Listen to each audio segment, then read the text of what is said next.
Well, the game is on for casino operators who want to bid for the second of two Singapore casino resorts. So far, 5 groups have brought requests to submit proposals for the Sentosa site, and their bids are due by October the 10th. Well, the land located at Sentosa is smaller than the marina site and is about half the price, costing about $384 million. The judges will look at tourist appeal, design, the amount of the investment and the strength of the group bidding. They're still evaluating bids for the marina site and expect to decide on a winner next month. Well, we're joined now by Morgan Parker, president of Taubman Asia. The company will provide the retail portion of Harrah's bid for the marina site, and he joins us today in our Singapore studio. Morgan, great to have you with us today. Morning. I was reading through your promotional material and I was struck by the sentence saying you're going to bring a whole new shopping experience to the marina site, and I was thinking, great, I'm excited. What's going to be so new about it? Well, I think every Singaporean can be really excited about what we're going to do. The integrated resort provides a very unique opportunity for a retail developer like us to do what we've always wanted to do. So often when you're developing a new shopping centre, there are many compromises and constraints. But when you bring together these exciting attractions in an integrated resort, you can create an absolutely spectacular retail environment. But the thing is, we've already got 1 million shopping centres here in Singapore. You know, you just walk down Orchard Road and it's shopping centre after shopping centre. So what's going to be so different about it, and how are you going to specifically lure Asian customers, not just from Singapore, but from around the region? What we've identified in Singapore is a gap in the market. Singapore has a very long history of retail, a very long culinary history as well, which is a heritage that we want to build on and take it to the next level. And we think there's a great opportunity to deliver a very exclusive retail environment. We've talked to a lot of the world's leading retailers, some of which are in Singapore, some of which want to come to Singapore, and what they're really looking for is an exclusive, high-end experience commensurate with what you might see in Ginza in Tokyo or in Paris or New York or something like that. So this is the opportunity to bring Singapore to the world stage of retail. How exclusive is exclusive? You're going to like shut the door and take you around like the Queen at Harrods? No, it's surprising, you know, like a lot of people say that, you know, high-end retail is for a very limited few, but it's actually not the case at all. Luxury goods are growing at a tremendous rate worldwide. Singapore consumes a very, very high rate of luxury goods. Those brands have really been democratized over the last 5 to 10 years and are accessible to a very wide cross-section of people.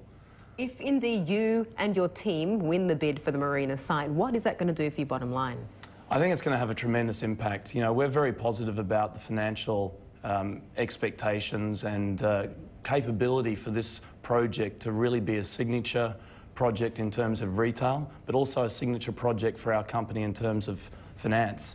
You know, when you bring together 5 million square feet of tourist-orientated attractions, it's wonderful to be the guy in the middle of that, being the conduit or the umbilical cord, if you like, bringing all these attractions together. So we feel that we have a very strong and compelling offer, and as a result, sales will be great, and ultimately rents and our financial performance. Talk to me about your expansion plans beyond Singapore. Obviously, you've mentioned a few markets in this region where we've got a very fast-growing middle class, the nouveau riche, if you like.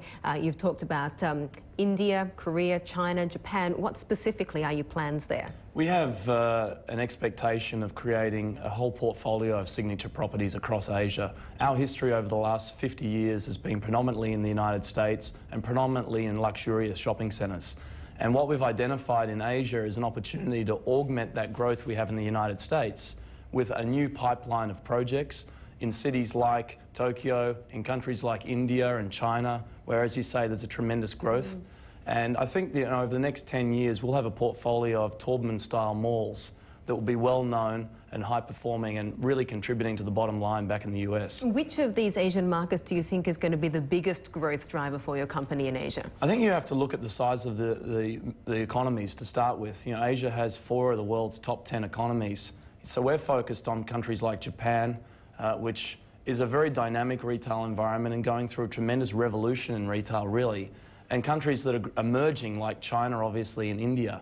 And I think as over the longer term, countries like China and India are places where we need to be, and we'll have a very long, sustainable presence in those markets. In fact, places like China and India have the potential, ultimately, in the longer cycle, to be as large as the United States. for retail developers like Taubman. Would you say that you have a signature style in terms of your retail experience that is different, say, from other retail operators in the Asian region? Absolutely. I think that, we really believe in the power of planning. There's only one opportunity to plan a piece of real estate, and once you've done it, it's there for decades. It becomes part of the social fabric.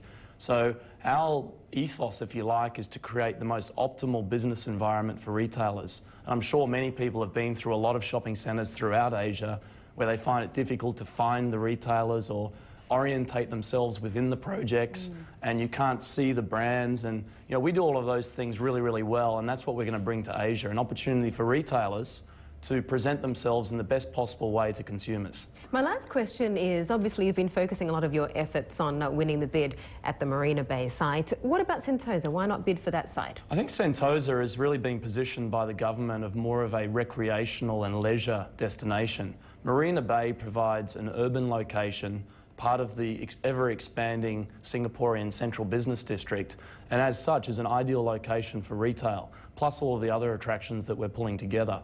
So it's not that Sentosa is necessarily an inferior site, but really this is the site we're focused on winning. We think it's going to be a great destination for entertainment. We think all Singaporeans and indeed Asians across the region are going to come and visit, and it's really going to contribute to the bottom line of Singapore. And what happens if you don't win? Where are you going to go? Well, we pick up the pieces and we move on. There are a lot of integrated resort opportunities emerging throughout Asia. It's a new trend. A lot of governments are very focused on using the power of casinos and gaming to stimulate economic activity and tourism. So, we're looking at a lot of different things in a lot of exciting places. Okay, well, we'll certainly find out the winner very soon. Thanks so much for joining us today, Morgan. Thanks, Amanda.